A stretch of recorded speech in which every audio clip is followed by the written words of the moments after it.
Emperor Palpatine would actually visit planet of Jakku during his time as both Chancellor and Emperor, because the planet actually holds many Sith secrets, and even secrets that haven't been discovered yet.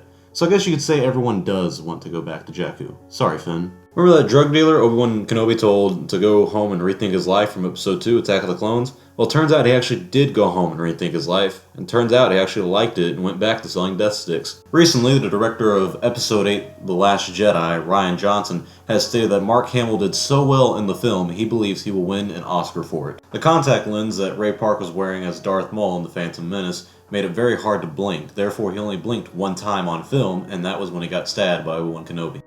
When Mark Hamill was having trouble performing the scenes with Yoda in The Empire Strikes Back, Frank Oz, the man who plays Yoda, brought in Miss Piggy to make him laugh and lighten the mood so the scenes could go better. Leonardo DiCaprio was offered the role of Anakin Skywalker, but he turned it down, claiming that "I don't think I was ready for anything like that, just didn't feel ready to take the dive at that point. In the end, it probably helped his future the most." The Force Awakens is the third highest grossing film of all time, only being beaten by Avatar and Titanic. Surprisingly, because I really did not like Avatar, but besides the point. Diego Luna, the actor for Cassian in Rogue One, he said that the moment K2 slapped him was actually improvised by the actor of K2, and if you look closely in the film, you can actually see Cassian laughing. The dark side cave that Yoda lives by on Dagobah is a Force Nexus, which contains a strong connection of the dark side.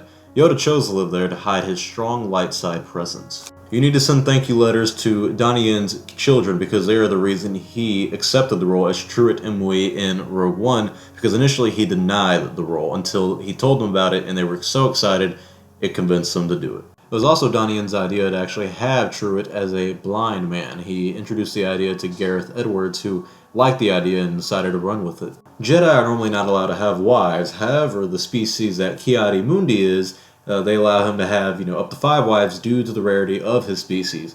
They're kind of like the Mormons of the galaxy. In the movie Rogue One, you can't understand the Death Troopers when they talk because they're using voice comms that are encrypting their messages to other Death Trooper helmets, and their helmets decrypt the communication that they make because they don't want enemies to understand what they're saying.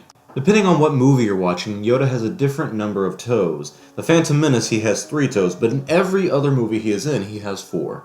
General Grievous was made for Revenge of the Sith, however, he was introduced a year prior to that in Star Wars The Clone Wars 2003. Towards the end of Rogue One, Jeremy Bulloch, the actor who played Boba Fett, makes a cameo as an Imperial officer. In Revenge of the Sith, the Obi-Wan vs. Anakin Skywalker duel is the longest sword fight in cinema history.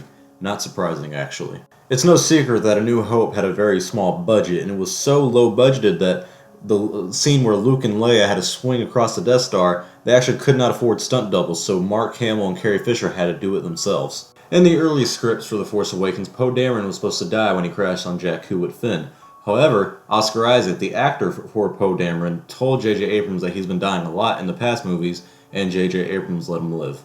George Lucas destroyed all the original props from A New Hope, which are now worth millions of dollars if you could ever find them, and he destroyed them because it wasn't protocol to save everything from a movie. George Lucas destroyed all the original props. Adam Driver, the actor who played Kylo Ren in The Force Awakens, actually did not like wearing the mask because he couldn't see anything. He said, "I still don't know who is in the movie because I haven't seen anybody." Anakin Skywalker was originally going to be seduced by the dark side by a sexy witch in the original scripting of Revenge of the Sith, proving the fact that you cannot trust a female. When Jeremy Bulloch auditioned for the role of Boba Fett, he didn't even have to read a line. He simply got the part because he fit in the suit. In 2013, Harrison Ford hosted a Ask Me Anything on Reddit.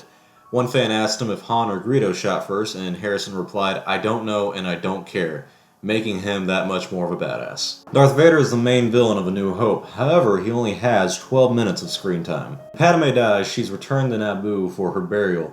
However, they make it look like she's still pregnant in order to keep Luke and Leia's birth a secret. Natalie Portman actually missed the premiere for The Phantom Menace because she had to go home and study for her final exams in high school. It must be pretty nice to be in high school and be rich already. Originally, all the Star Wars Rogue One characters were supposed to survive because the writers didn't think they were allowed to kill them off. As you know, that completely changed. There were over 400 different actors who auditioned for the role of Anakin Skywalker in Attack of the Clones. Yet somehow we still ended up with Hayden Christensen. If you notice, a lot of the stuff from the trailers of Rogue One did not come to the actual film. That's because 46 of the shots that were used in the trailers were not actually used in the film. It's a lot of shots, 46, damn. The first screenplay for Rogue One actually included an opening crawl, yet it was taken out, as you know. I actually wish they would have kept the opening crawl. I like that tradition. By the time Episode 3 came out, George Lucas had become so reliable on digital effects, he had over 2,200 digital effect shots, containing more than Episode 1 and 2 combined. Shortly after the Empire took over, Palpatine turned the Jedi Temple on Coruscant into an Imperial Palace, and underneath it there was a Sith shrine where he would meditate. He would also live at the palace as well. Luke's line in A New Hope, "I can't see a thing in this helmet," was actually not scripted. Mark Hamill said this to Harrison Ford when he thought the cameras had stopped rolling, but they thought it was a good scene and they decided to keep it. Harrison Ford was paid $10,000 for his role in A New Hope. Not a lot, but man, back then it might have been something.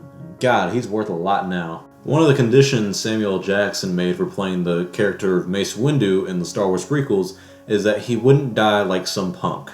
In the early drafts for Empire Strikes Back, Han Solo is going to be looking for his father-in-law who had political ties to Darth Vader. Well, I think they changed it and just made it where Han Solo's father-in-law is just Darth Vader. Rogue One is the first Star Wars movie to actually have the title being said in the movie. The first Death Star took up to 24 hours to recharge its super laser, and when it was fired, it only lasted for 3 seconds. You know, that kind of reminds me of me in the bed, but no, we're not going to get into that. In Revenge of the Sith, Christopher Lee only speaks 4 times, which is actually really depressing because he's one of the best actors in Star Wars history, in my opinion. A year after the Battle of Endor, Luke left to search for more information on the Jedi. While he was gone, Leia was pregnant, so he communicated to her through the Force and helped her sense the child within her. In the book The Force Awakens, when Ben Solo, or Kylo Ren, kills Han Solo, he thought it would actually make him stronger and better, but it actually really weakened him. After Order 66, Ahsoka Tano, Anakin Skywalker's apprentice, reached out to the Force to see if Anakin Skywalker was still alive, but she couldn't find him because Anakin had turned into Darth Vader. In order to hide the fact that he was a Sith Lord, Emperor Palpatine would only use the Force around Imperial guards and Darth Vader. Anyone else who saw him use the Force would die on the spot, including Imperials and high-ranking officers. The First Order stormtroopers were taken at birth and they were trained all their lives to be soldiers. They were also educated with false information like Luke Skywalker doesn't exist or he was just propaganda. When Ben Solo found out that Darth Vader was his grandfather, he started researching about the dark side and the Dark Lord, and he was intrigued by his powers, which kinda interested him into the dark side more.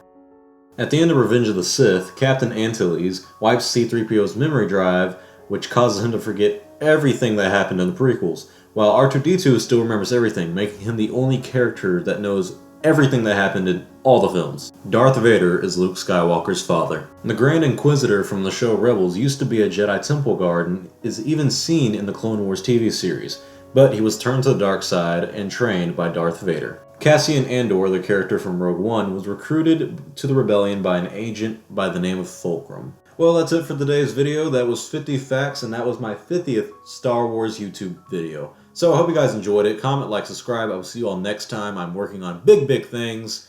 Not really, but I just want to say it so I keep you interested. Star Wars only. Comment, like, subscribe. I will see you all next time. May the Force be with you.